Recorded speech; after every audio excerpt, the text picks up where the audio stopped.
Success in farming is all about precision and efficiency, ensuring every seed, every drop of water, every nutrient and treatment counts. Terraplex Ag is helping farmers all over Iowa and the Midwest do just that. With precision ag drone technology and support from Terraplex, you'll boost your productivity and make timely and informed decisions, all while reducing your costs and increasing your profit. It's time to revolutionize your farming. Harvest the benefits with Terraplex Ag. Visit TerraplexAg.com. What is up? Welcome to Williams and Blum Wednesday here on the Cycle and Fanatic Podcast Network. Chris Williams, Brent Blum. We are presented as always by our friends at Mechdyne, the Mechdyne Corporation, and the Wild Rose Casino Studios. Look at that graphic on YouTube now. Yeah, well done, intern Aiden. Full-time Aiden. All right, Still the intern, huh? next thing we need to do. FTA, Yeah, you will full-time be Aiden. if you're Full-time Aiden. 40 working here, you will still be intern Aiden. And we apologize in advance. We need to get a video intro. Can you do that? I'll see what I can do. Van Winks can do that. Yeah. We got people who can do that. Welcome to the program. A lot to get to today. We've got the Nate Shieldhouse stuff to talk about. We've got that crazy game on Big Monday in Houston. Iowa State women play tonight. Let's just tackle that real quick, Bloom, because the ladies are at Houston. Game they should win. I don't know if there's a spread for that one. Oh, it is. Okay, what do we got? I mean, I think I saw it. It was 7. Iowa State's favored, right? Yeah, I would think they would be favored this one. Big game tonight, though. Yeah, it's eerily similar to that UCF game. They need this one. Correct. I mean, and we talked about it. It's 3 of 4. I think it's operation 3 of 4 the rest of the way. Yep. And this is one where you can. I thought the Iowa State played pretty well at Texas, but then you had to come back. Now you fly back down to Houston. They are struggling a little bit. Houston is. They didn't win their last game. But this is a game. If Iowa State wants to make the NCAA tournament, you got to have it. You lose this, it doesn't make it impossible. It just makes it a lot more difficult because Houston in the net is 97, and so it's still technically this would be a quad two.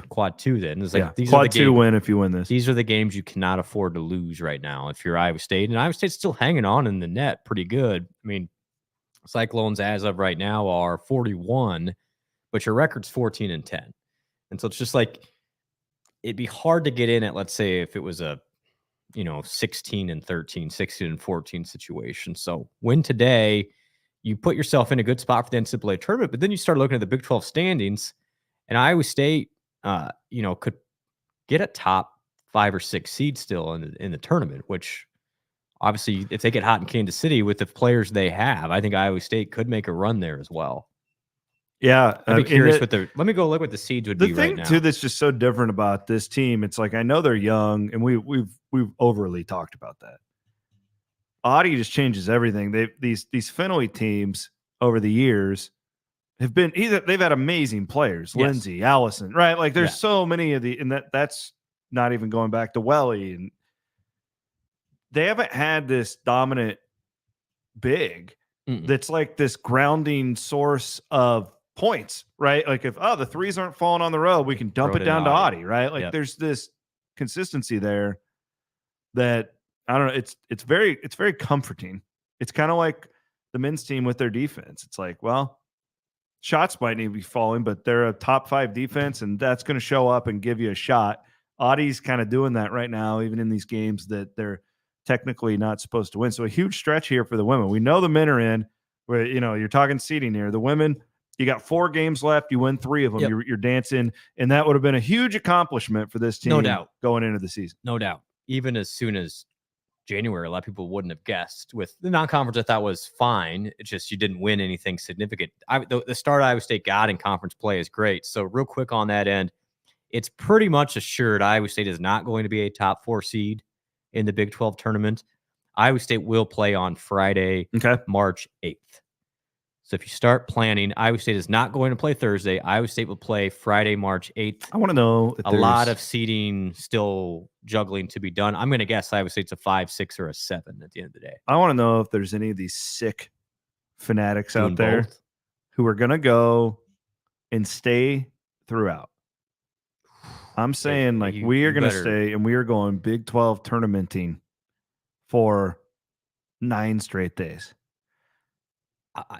You I would sick admire it. people. Because I just looked at hotel prices. I did not get my hotel in time. Oh my gosh. So you didn't rough get out the there. Marriott? I did not get the Marriott. Oh, I know. I'm close. Where you at?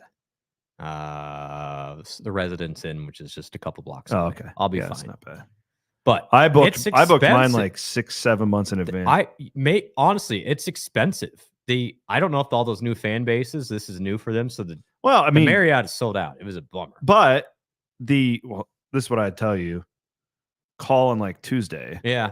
Because these true. teams lose. That's and a fair then point. and rooms open up. That's a good point. The one thing about Kansas City, that cancelable rate, by the way. Yeah, absolutely. The one thing about Kansas City now is you've got more fans. You got more fan bases and you've got more teams. Yeah. You've got more support staff. You've got bands. Right. And these all require hotel rooms. So, makes sense, I guess. I didn't supply and demand. Didn't even dawn on me because usually I would wait because I don't wanted to know when Iowa State's going to play before I book my hotel room. I always book mine and I book it. That was a mistake. 2 days before the tournament, and then I book it the day and then I'll modify. Is kind of how I deal with Kansas City. I blew it. That's okay. I didn't want to stay the fancy place anyway. Give me the Residence Inn. I go to the Marriott because my kids go and they got the pool. Residence Inns. Here's a little. So I used to travel a lot. Jackie's here. She used to travel a lot. The Residence Inns in the Spring Hill Suites. Give me those over the Marriotts and the Courtyards. Do you know why? Because you get that extra room. Yeah, a lot of times it's the same rate. Yeah, what you don't get though is that restaurant. But in the hotel, the Marriott in Kansas City isn't even that nice. Like the rooms aren't like. No, it's fine. It's a pretty typical. It's like a 3-star. Like it's real. I know it's probably typically 4, but it's really not. And if they put you in that old wing, those rooms are terrible. Yeah, because of the movie. The only reason I stay at the Marriott in Kansas City is because they have a pool for my girls. There you go. That's it. There you go. So pro tip, if you're looking at hotels, Courtyard and the regular Marriotts, again, depending on your level of service needed, sometimes the Residence Inns in the Spring Hills, even a Fairfield Inn. I have nothing against the Fairfield Inn. Now, I'm a Marriott points guy, and so you need to stay in the family here. Yeah. But the Fairfield Inn, it's kind of like it's a little bit on the underside, but hey, at the end of the day, you're just sleeping there. I stayed somewhere else last year because I couldn't get into the Marriott. Whatever. This is totally we're out. You know what though? It's oddly relevant for our audience. People. Our audience is like, you know what? This is good information. Probably good to know. We are presented as always by our friends at Mechdyne, MECHDYNE.com, Mechdyne Corporation. Appreciate their sponsorship of Williams and Blum. Go and check out Mechdyne.com and look at their careers page. If you are a person, we've had so many people from Psycho and Fanatics audience apply for jobs there. It's a great company. We wouldn't endorse it if it wasn't. Mechdyne.com. Okay, so we touched on the women's game that's just coming up tonight. We won't spend too much time on that because we don't want to date this thing. Let's leave. Can we leave with Shieldhouse? Let's leave with Shieldhouse. Yeah, so Nate Shieldhouse leaves. He is going to the Rams and to become the passing game coordinator for Sean McVay. And man, I mean, that would be like if you're in our world and be like, hey, Dan Patrick needs a right-hand man. Correct. Okay. Yeah. Well, I was thinking the same thing. It was like, what if probably better do that because it's kind of like the GOAT. It's a golden ticket is what it is. Correct, because you look at his coaching tree and it's insane. And Nate is now going to be a part of that. And you know what this reminds me of? Reminds me of when Otzelberger left for Washington. Yeah. It's different. Now, TJ wasn't going to work for Mike Krzyzewski or whatever that equivalent would have been. But he kind of looked around and was like, I need to broaden my skill set and I need to learn from other people. Ultimately, TJ's goal was always to be back here. And I'm not saying that's Nate's. I do think that if Matt Campbell were to leave next year, Nate Shieldhouse would be the first call Iowa State makes. Agreed. I do believe that. So, like, to me, this is a long-term move for Nate. I hope someday he's a head coach at Iowa State. I'm not wishing away Matt. I want Matt to stay here as long as he wants. Don't get me wrong. But this sucks because I think he's an elite offensive guy. We talked about it all season long. He is a generational coaching type talent. I truly believe that on the offensive side of the ball. He's only going to get better with this opportunity. This sucks for Iowa State, but I totally understand why he's making this move. Yeah, this is it's a no-brainer. I don't fault Nate at all. It's unfortunate timing with in a lot spring of ways. Ball coming up in 3 spring ball weeks. right there. But anybody that's met Nate is not surprised by this. I mean, he's one of those guys. There's not many you run into who are like, okay, that's a future. That guy's got it. He's got it. It's just he's only 33, which he carries himself about as well as anybody I've seen in college athletics. Hang out with him for a night and then us for a night. Right. See who's more mature. Right. Right. And we're 6 years old. How does that happen? What are you laughing at, Aiden? You think something's funny over there? I've just hung out with you, but I haven't hung out with Nate Shieldhouse. Well, it'd be a little more classy experience there, Aiden. No, I think it's great for him. And that is literally, honestly, if you're the passing game coordinator of the Rams, it means you're going to be a coordinator soon at that level. And then what? He could, and what you're seeing now, which is an interesting part, I don't think this has to do with Nate, because anybody would if Sean McVay calls you as a coach, and plus it's a pay raise, you look at it.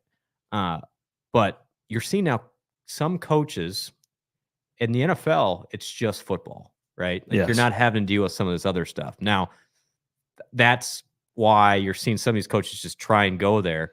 But the problem for Nate is not only was he a great coach, everybody loved being around the guy.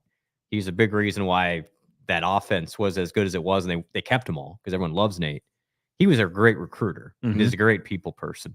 And so I think it's short-term and long-term for Iowa State. Short-term, it hurts because you lose some of that continuity for next year, and he was a really good play caller, turned into a great one. You had the same language. I think this offense is going to be A-okay. But long-term, he was probably the best recruiter on the staff, not named Matt Campbell.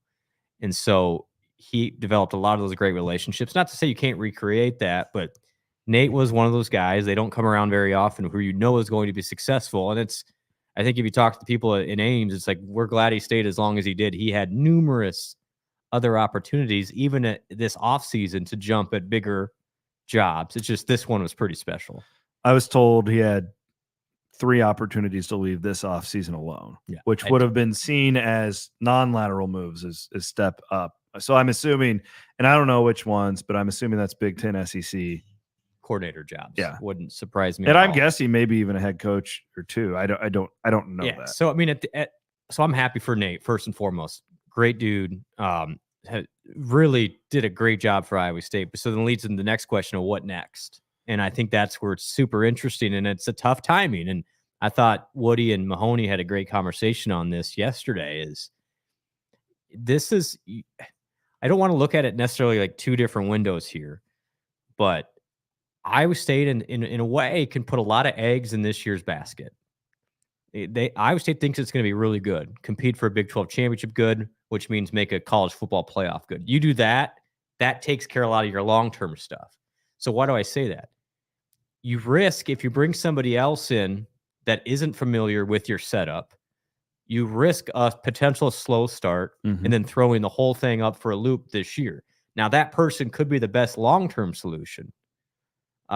Or do you keep it within the family, whatever that means, whether somebody's on campus or has been a part of the tree and understands the Iowa State atmosphere, with the goal of really putting your eggs in 2024 to have as much success as you can with people who know the system and not changing all their verbiage right away. Because if you take advantage of this year, your long-term gets a lot better if you make a playoff. Good point. Then if you just get the best person, again, maybe the best person for the job is on campus. But I think Iowa State is in a unique spot where this year could be really special.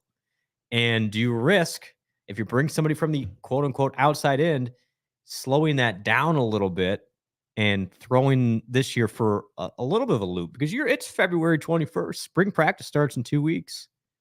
I don't know. I think it's it's not ideal, but I'm going to guess Matt will come up what he thinks is best for this year first and foremost, because I think this year impacts everything long-term. Connor Ferguson put together a list, and I helped him with these names. These lists are, when you put the first one out, you're kind of just looking for connections, right? Everybody Matt's really hired. There's been natural connections too. For I would say too, just a shameless plug, that we've had a bunch of updates on this already for our premium subscribers, and that's like real reporting. So please subscribe. That's the best way you can help Cyclone Fanatic too. There's nothing that is the lifeblood of our business and keeping the lights on than gaining subscribers. So please do that if you are. So it helps the entire operation. It does. It makes my life so much easier not to have to be selling. It makes our content better. And then you don't bother me. I don't have to bother you, etc. Aiden. So these are the lists that I came up with at first. Yep. Taylor Mauser, the tight ends coach. He's the longest tenured guy on the offensive staff right now. And here's what I say about Mauser is he's got a lot of those Nate Shieldhouse, and he's a Shieldhouse guy. Yeah. Like he was Shieldhouse's right hand man. But he's one of those guys you meet, like that guy. He's got it. Now Mauser's young. He hasn't called plays. Neither had Nate. Nope. But yeah, it's definitely an interesting. I mean, how Miles is what, 30? I mean, about the same age or he's Nate, 31, 32, something a little like bit that. Younger than maybe me. A little younger. So that would be a question mark, but definitely has the it factor. Players love him. Great recruiter. He's the one that recruited Brock Purdy, got in on it as a GA. I think Mauser is an up and coming superstar. It's just, is he quite ready for that responsibility yet? The other guy, I think, and if I had to put a Vegas odds on it, this would have been my favorite, is Joel Gordon, the South Florida offensive coordinator. Longtime Campbell staffer. They go way back 15, 20 years. Joel took the opportunity to go and call plays when Alex Golish, the former recruiting coordinator and tight ends coach at Iowa State, got the South Florida job. So Joel, got an upgrade to go there. I would imagine it would be a significant raise to go from being the offensive coordinator there to one of the Big 12. And this kind of fits a lot, Brent, if they could lure Gordon back, because he knows the culture. He knows the system. He knows everybody. He knows everybody in Ames. He knows Rocco. Knows all the academic people, Rocco. all the compliance people. Like it's completely natural for him to come back and get this upgrade. So to me, like, he was the first guy I kind of circled as like, man, if this feels like a Campbell hire, at least called plays. I think the number 17 offense in the country last year. Yeah, they put up a bunch of numbers. So I don't know, but this one feels like a hot candidate to me. Yeah, I would say if any of you got the internals, which there's a couple. Clanton was the other one I put on there. Yeah. He hasn't been in the program long enough, is why I think I would probably put the odds lower on him. And then the other guy I put is another familiar face, Lou Ianni, now the running backs coach at the Denver Broncos, goes back. So if you remember when Paul Rhodes hired him, he was a Rhodes hire initially. He was with Campbell in Toledo. Do you remember that press conference when Lou and Mark Mangino? What is Mark Mangino doing these days? Sawing wood, buddy. Still sawing that wood. Oh my gosh. I don't think he'll be on Matt Campbell's. I did send Matt Campbell a text. I have not gotten a response. Yeah. I wanted to hire Hal Mummy. I said, Matt, in this world, you can either be somebody or you can do something. Didn't get a response. He did not respond. Coach Mummy. Hey, Dana's available. I said him too. No, so those go air raid, baby. I would be floored if it's not internal or somebody on that list, right? Recent connection. Yeah. Because I was thinking of the other offensive guys. There's really none of them that have the chops to be able to. Yeah, I mean, the thought would be like Noah Pauley, another rising superstar, only been here a year. Yeah, he's just not here long enough. And then, have they officially announced Waters as the running backs coach? I mean, I don't know if the university has, but he's going to be it. So. But then he's obviously he's not just coming from being like an analyst. And I doubt you could put Jake from that now to a court and then. So the only two guys are Mauser and Clanton. Clanton's been an offensive coordinator before, which is why I put him. Technically, I don't know if he called plays at UNI.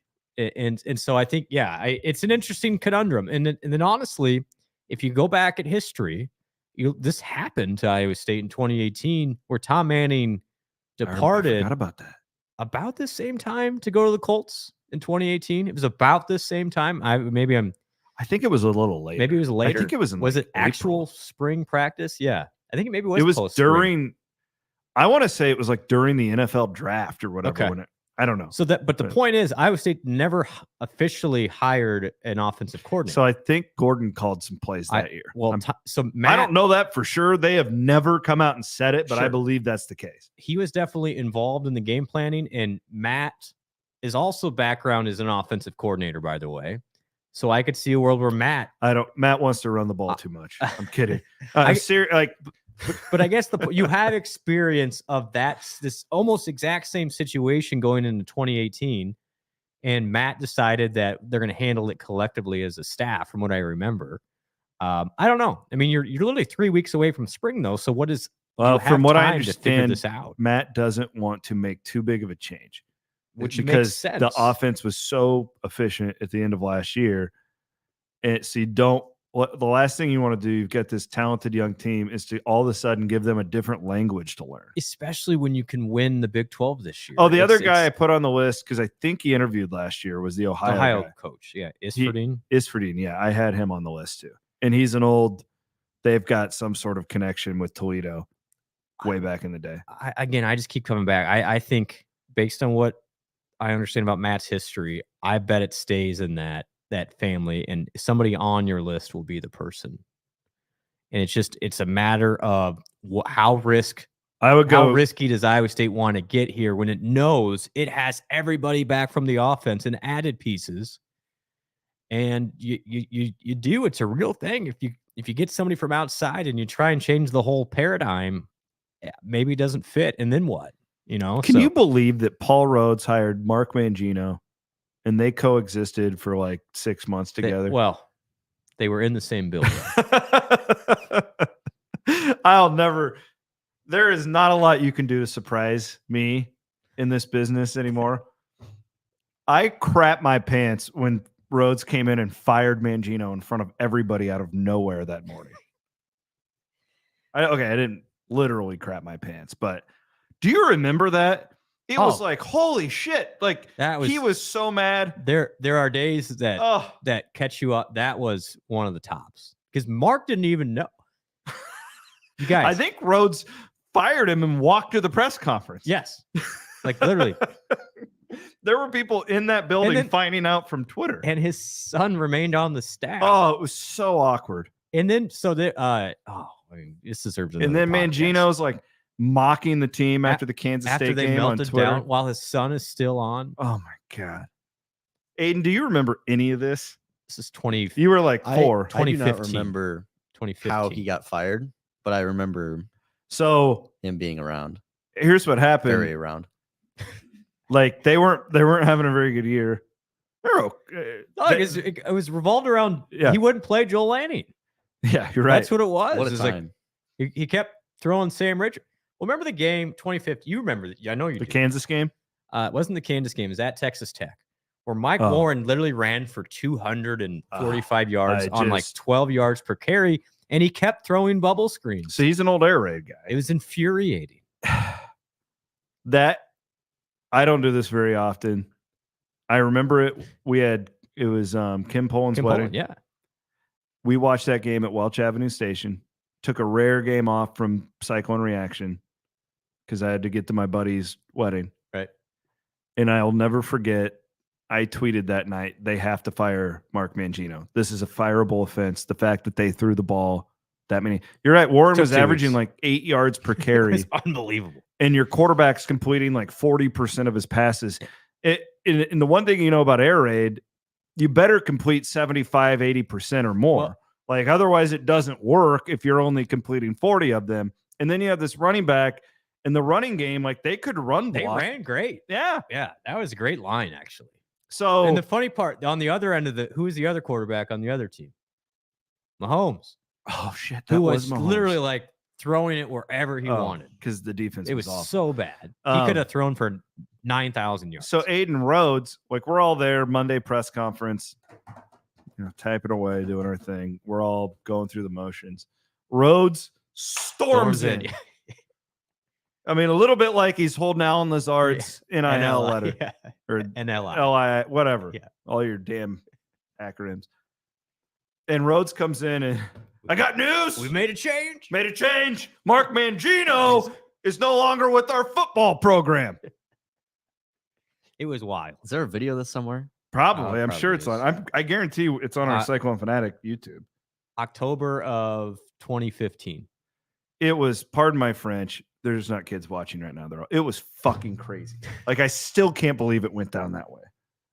And, but Mangino, I remember whoa! Like, it was like a total Kramer, when there it was happened. Very little, there's drama, but that was another level. And actually, the offense picked up. Who was Todd? I don't know, the guy the interim offensive coordinator who almost saved Rhodes' job.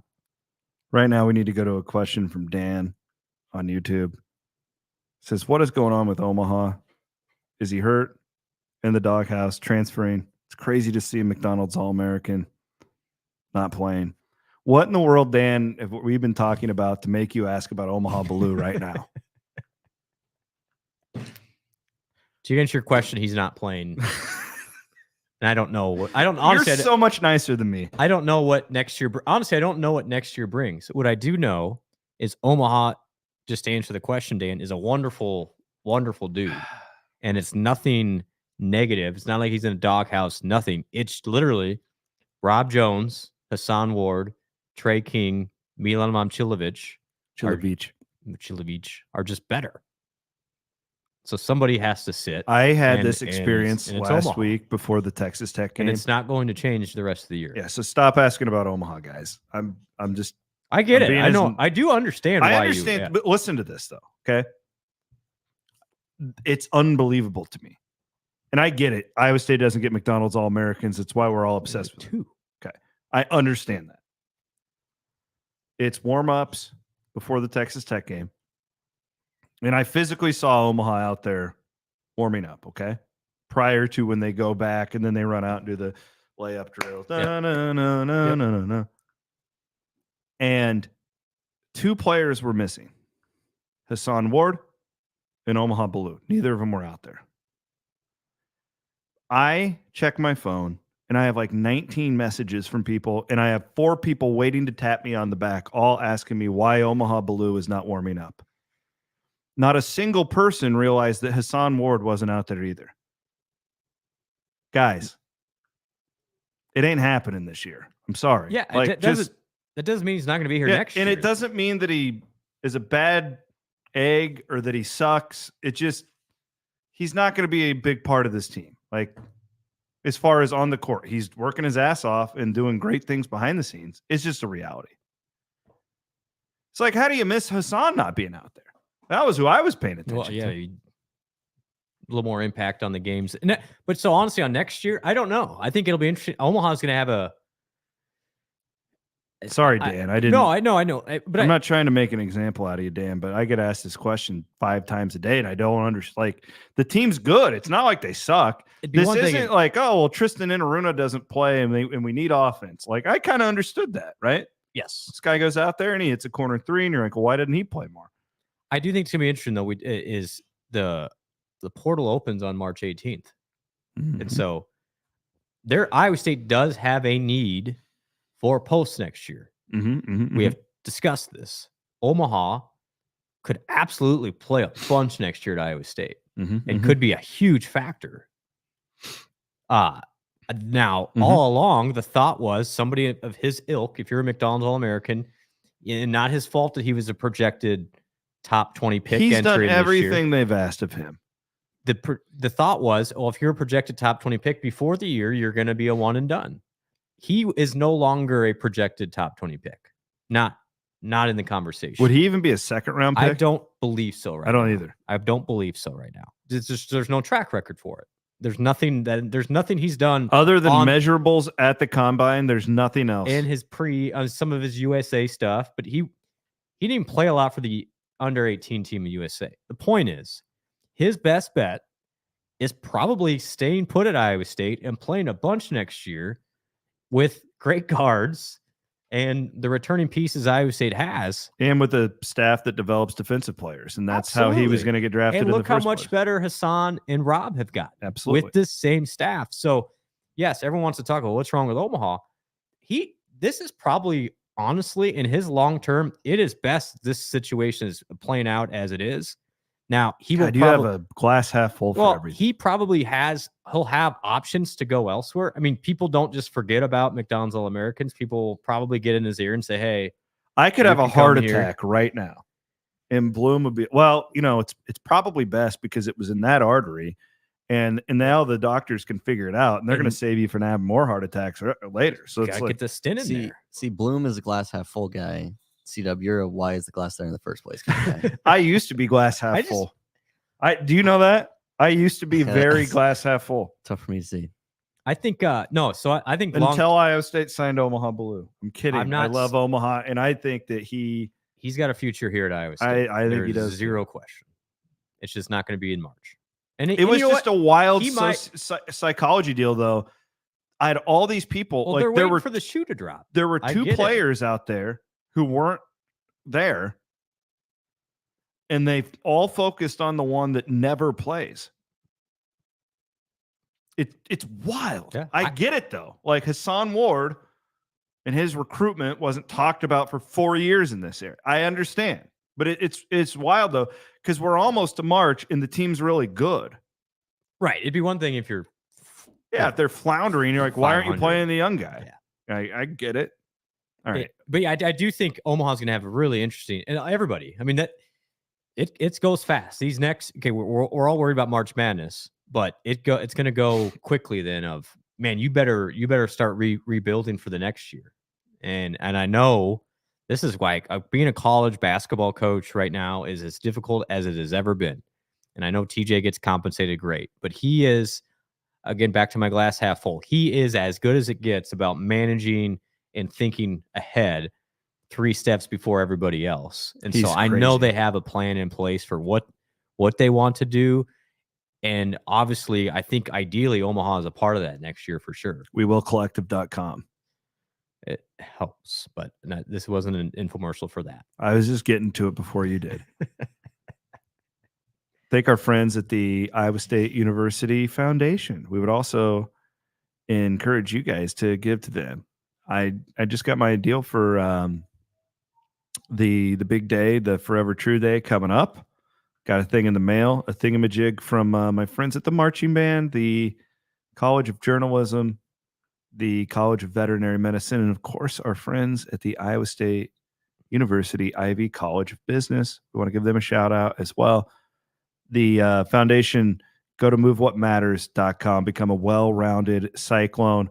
Also our friends at the Ivy College of Business, I saw they put out a tweet with you in it, and your boys. And you think they could do a market analysis for Cyclone Fanatic for me? Actually, absolutely. I think it'd be great. We already have a partnership with them. I would like to hear what those young people have to say. Professor Fleming was awesome. And honestly, I have never been more optimistic about generation, what is it, Aiden? Alpha? D. Generation D. Alpha is what the kids are right now. What are you? Z. What am I? I'm a millennial. I have no idea. Yeah, I'm a millennial. I'm like a old millennial. That makes sense. They did basically a case study for us, and they did a bunch of surveying and anecdotal stuff. They brought 4 different solutions to us. We're going to use all 4, and it's going to have a legit real. I want in on the one. Can I get in on the one that I told you about? Absolutely. Yeah. But, they would. So anyway, they're looking for, if you have, I can connect everybody. If you're a company or a small business and, maybe want to integrate with the Ivy College of Business and little special projects like this, man, it was a huge experience. And I am so appreciative of those students. I've, again, never been so optimistic about this generation. Not that I wasn't before, but it made me feel good. Also want to thank our friend Hopewood, hopewoodjd.com. March is coming. You better get your damn, it is stressful. You better get your damn oil done. Heart attacks can happen at any point in time. I say that as I'm drinking my Red Bull here during the program. I mean it. Go to our friend Hopewood. She's been a supporter of our show for years now. Her and then her husband Jeff Woodover, who owns Gravitate Co-working, gravitatecoworking.com. They're part of the Top Row crew. What does that mean? They're up in they prefer to sit up top at Hilton. Oh, I admire that. I do too. Go Woods. Blue collar. Go Woods, go. My favorite thing ever is being by the opposing team's bench now. I never want to. I never want my seat to change. Like the other media guys don't want that seat because the cheerleaders stand up in front of you like at every made basket. But I'm watching the game on my computer anyways. I love watching these other coaches navigate officials in Hilton.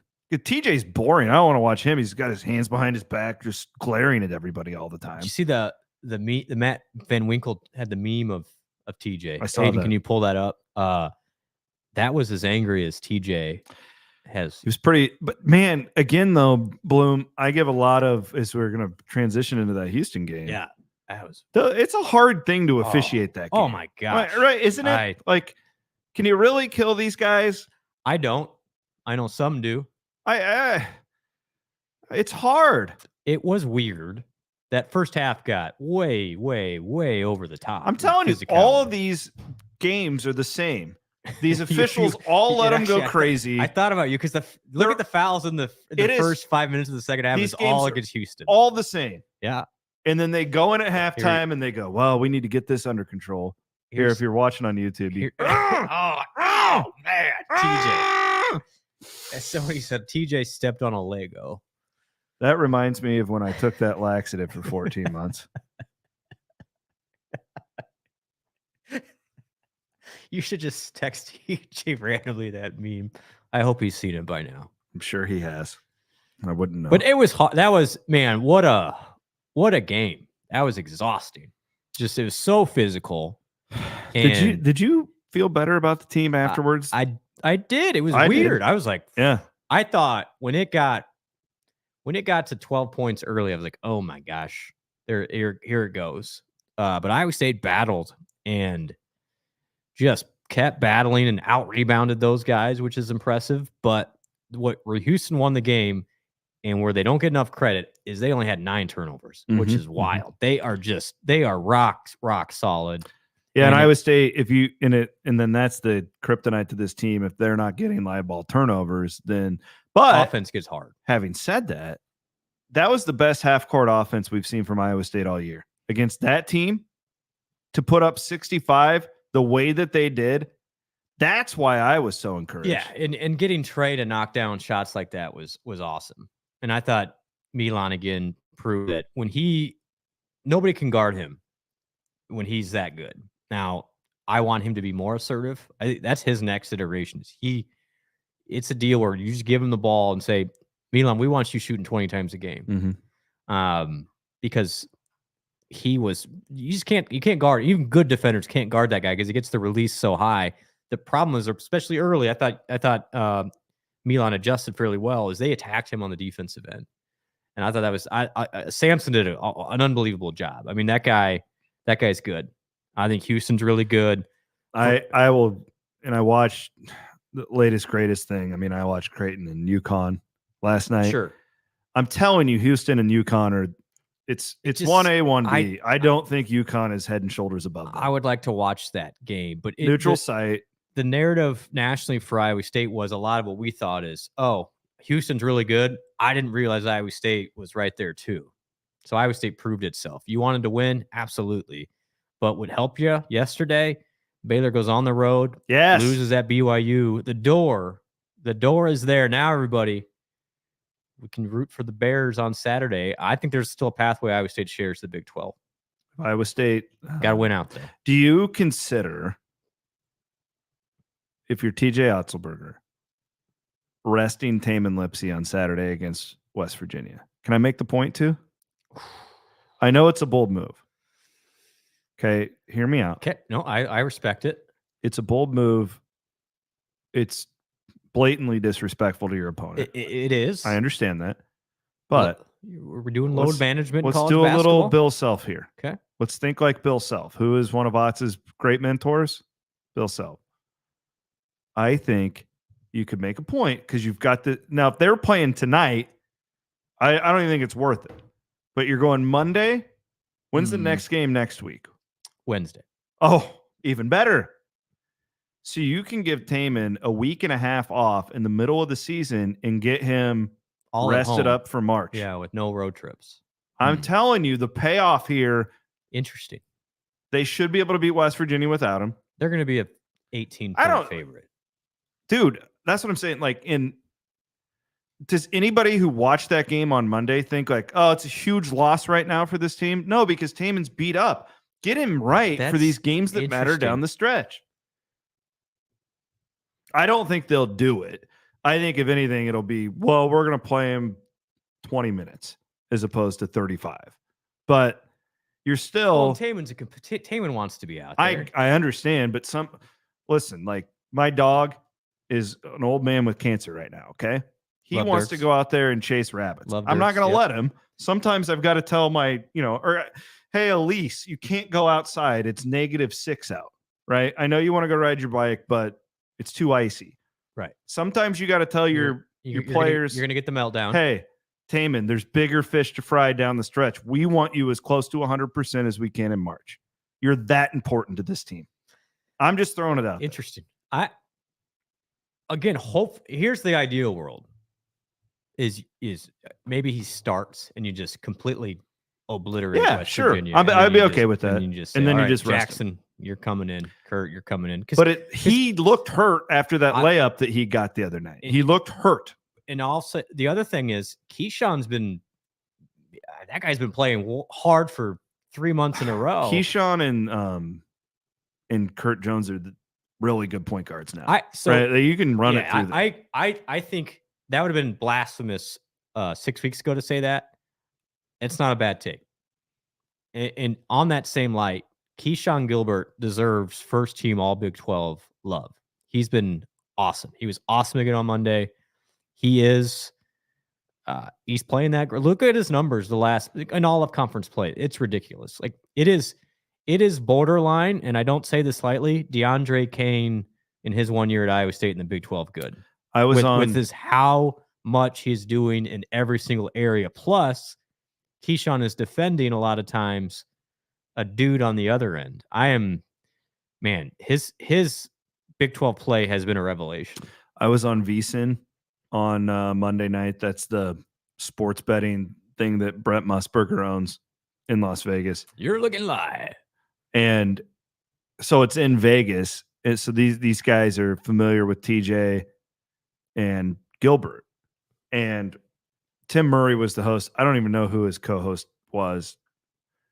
Never met him before. But nonetheless, he asked me, he's like, how in the hell is Keyshawn Gilbert this good? He's been great.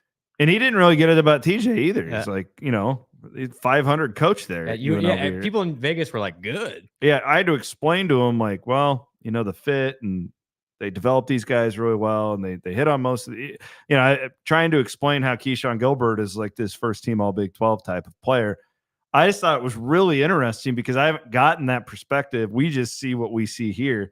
These people in Vegas were like, that guy? Really? But go look at his last 4 games. It's been, the whole conference. He's been unbelievably good. So he should be in the conversation. But to that point, if that means maybe you can buy an extra 10 to 15 minutes with Jones and Gilbert, great. And you just, I don't think they'll sit. I don't either. I do not either. I just threw it out there. But the game Saturday, this is what you got to bury them early. It just helps. It'll help everybody in that arena. They are going to be like an 18. It's going to be a lot. But West Virginia's, watched them again last night. They beat Kansas.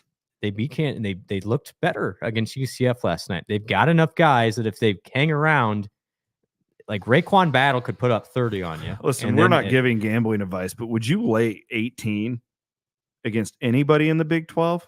Well, West Virginia on the road has been just god-awful.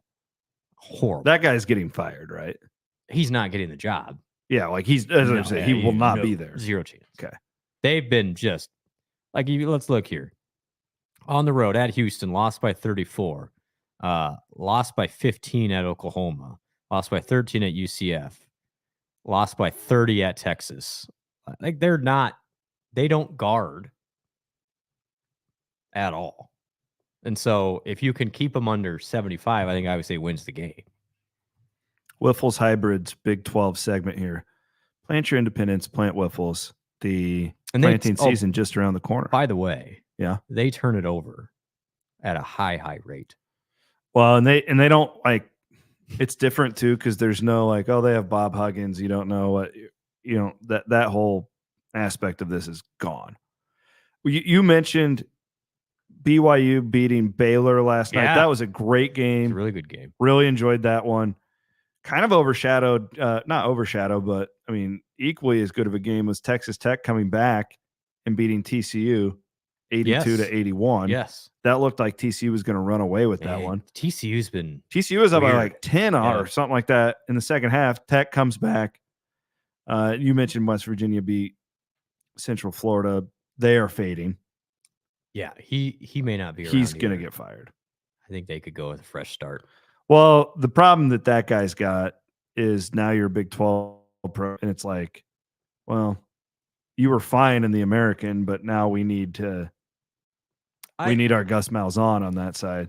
Yeah, and they've got an interesting deal there because football obviously can recruit. You're in Florida. Basketball's a little bit different.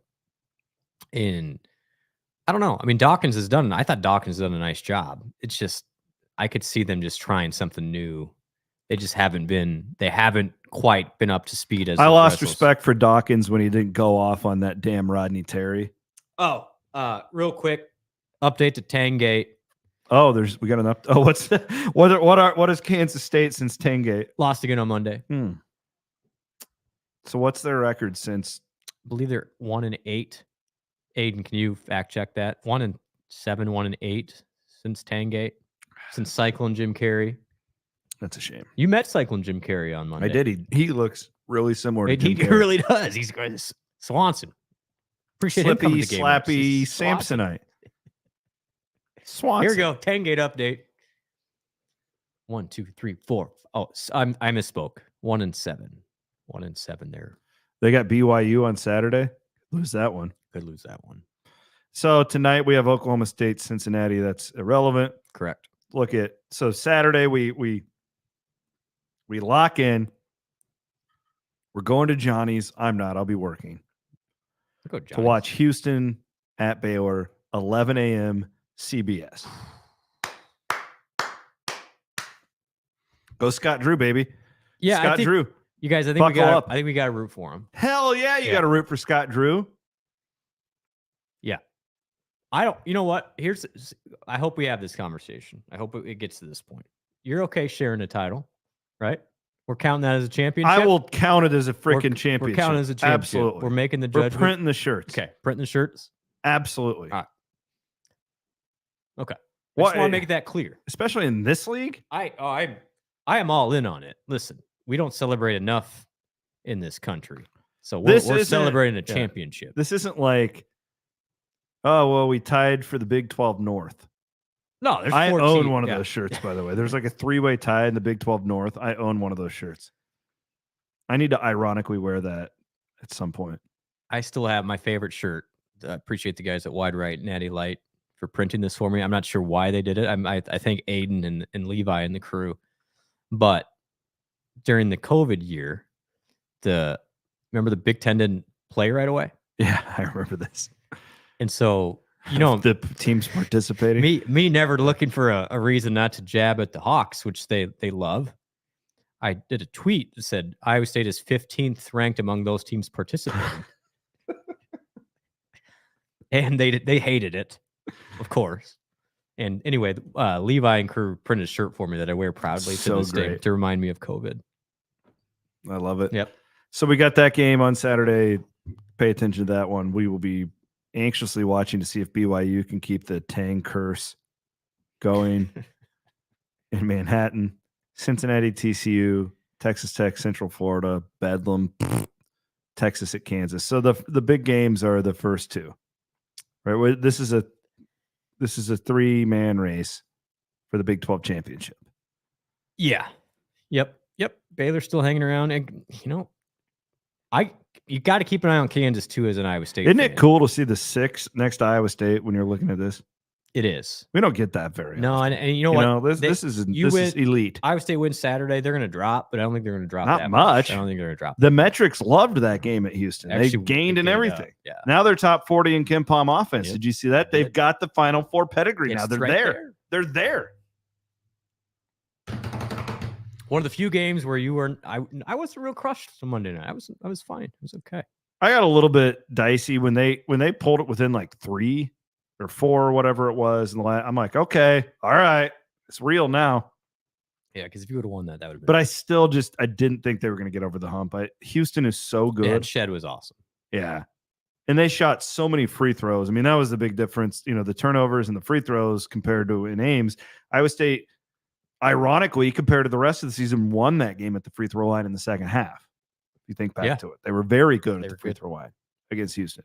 Who do the Iowa State women play Saturday? It's another Hilton game, right? BYU. So we got a 1 and a 6 o'clock doubleheader, Hilton Coliseum. All these women's games are critical.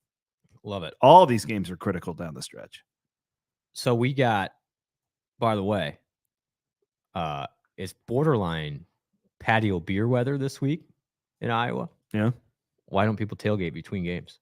Again. What's the temperature going to be on Saturday? Oh, okay. So it's a little cooler than this week. I'm guessing our guy Steve Kemp will be doing something. 50. Oh, 50 in February? 50 with light winds. Isn't this a little weird? It's a little weird. I mean, I walked my dog yesterday without a coat on. Oh, I literally sat on the Amish glider and had a beer. Is that nice? It really was. But that was a little bit, wait a second, what day is it? Like, it was kind of odd. It feels like I'm back from March Madness It does. and it's spring and like we're starting softball. I got the same thing. Are you coaching this year? You're going to coach T-ball? I'm not sure. I might. Or I'm coaching 2 teams You know what this year. You know what I'd rather do? Turtles and the mini turtles. I would rather sit on my chair and just complain about the coach's decision making and the officials. Seems about right. Because clearly no one can yell at me then. Last thing here before we go, I was up in Minneapolis a couple weekends ago with a college friend of ours who I didn't play on your intramural basketball team because I had a better team to play with. We were trying to win championships. You guys were just trying to compete. 2-time champion right here, by the way. Well, gosh. I remember playing you guys. We won by like 30. But this is Hanson was telling the story about how big of a punk you were to the officials. Mm-hmm. Where you were the worst sport. Mm-hmm. And you were treating these volunteer college officials like they needed to be Hollywood Higgins. They weren't real officials. Well, it's not their fault. If you're gonna, you were if you're gonna, so rude to these kids. Because I was an official at the time. I was certified. They were clearly not, because their lack of judgment and ability was evident, and I needed to let them know. And the worst. So, yeah. And I say this lovingly. I played a lot like what's a good comparison? Somebody who flops a lot. Marcus Smart. Yeah. Without the skill. Without the skill or size. Yeah. So anytime I would run it, But you were always trying to deceive the official. Oh, 100%. Yeah. I mean, I grew up doing that. Like, got you on the floor. I was in a lot of ways James Harden before James Harden.